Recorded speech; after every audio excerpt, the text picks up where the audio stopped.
Hi, morning everybody, it's Nick.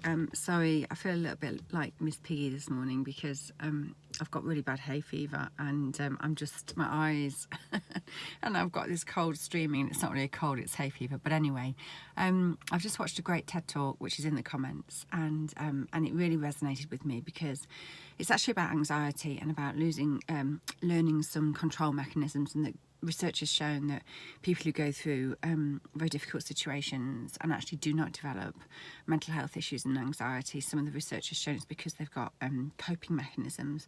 And one of the big coping mechanisms that the talk talks about is basically taking action, and that actually taking action badly is better than taking no action. And it really hit a chord with me because the whole point of just taking that step out and taking action is it catapults you. It catapults you forward into the action and to actually start making some decisions. And once you've done it badly, then actually it gets much easier to do it again and again and again. And I think we've also seen this, and we hear a lot about this in the world of creativity. Certainly in James Victoire's new book, he talks about it a lot, and it's very inspiring.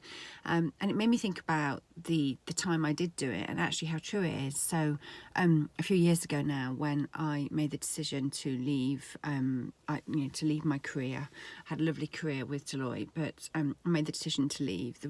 There was lots of different things. I was getting married, I wanted to have a family, I wanted some work-life balance, I wanted more flexibility, and actually I wasn't feeling so great about things because I hadn't got a promotion that I really wanted to get. It was a difficult time. But actually, do you know what? If I'd have told anybody my circumstances, well, actually a lot of people did think I was mad because I was walking away from actually a really big career and a very nice lifestyle, and I was walking away from it. And I was actually walking away from it, what people didn't know, apart from those closest to me, with a 10 grand overdraft. Okay, I wasn't walking away with a load of money in the bank, and neither did I have a business plan. All I knew was that I wanted to run my own consultancy in my own way, do my own thing, and have some control over my life. And that has also been shown through research to really help with anxiety, is creating that feeling of having some control. I'll tell you how skint I was. I couldn't even afford to go out and buy a laptop. And I remember my husband, we weren't married at the time, it was a few weeks before we got married, walking in one day, bless him, and he knew that I liked Apple. Apple were just becoming all the rage then with their, beautiful MacBooks. It was all very different. This is, I'm going back 15 years. And he walked into the office and he'd brought me one so that I had a laptop to start work on. And he used to come home from work and he knew if I'd had a bad day or not, i.e. had I worked on my business plan, had I made any contacts, had I networked, had I started bringing this thing to life. He knew by the number of episodes of Cold Feet I'd watched. So if I'd watched Cold Feet all day, it meant that, I was procrastinating, I was putting it off. I got, low self-esteem. I was feeling like I couldn't do it. I was listening to the critics who weren't in the arena with me, and the biggest critic was me. All of that, and what that resulted in was me watching 7 or 8 episodes of Cold Feet.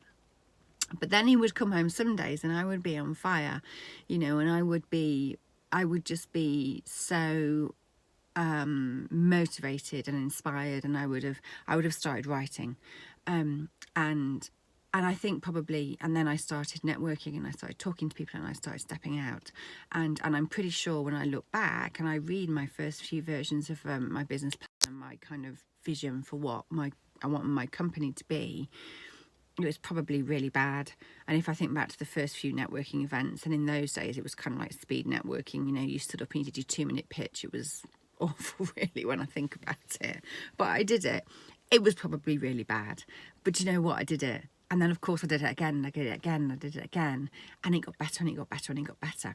And for 18 months, it was the days of interest-free credit cards. They'd just bought them out. For 18 months, I literally lived on interest-free credit cards. I just swapped money around every month. And just as I was literally getting to the limit on all of these interest-free credit cards, I'm thinking, crap, what am I going to do? I sold a piece of work, and I think it took me, I can't remember whether it was 12 or 18 months, but it was something like that. And then from that piece of work, which actually wasn't my greatest piece of work, if I'm honest, but it didn't quite meet my perfectionist expectations, but it met the expectations of the person I was delivering, and it gave them some value. Another piece came, another piece came, another piece came. And before I knew it, I had a 6-figure business.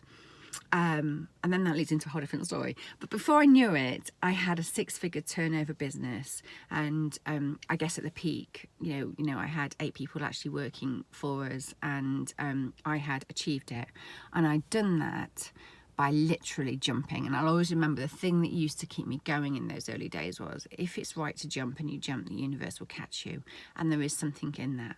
And so I took action. And I think a lot of what I did in the early days wasn't that great, but actually it forced me to make some decisions, and it forced me to get better at what I was doing. And I wanted to share that because I think we can spend a lot of time telling ourselves all of the reasons why we shouldn't do something, instead of looking for what might be the only one reason to actually do it. And I jumped ship. I jumped ship from a 6-figure salary, from a very, very nice lifestyle, and I had literally a 10 grand overdraft, and I you know, that's what I did, and I lived on interest-free credit cards, and you know, the rest is history, as they say. So, you know, I guess it's back to my old message, which is, you know, today's as good as it gets. Seize the day, find a way, you know, think outside of the box, trust yourself, and you know, if it's right to jump, the universe will catch you. I just wanted to share that because I was really inspired by the TED Talk, and some quotes which I've put in the comments. Take care, bye.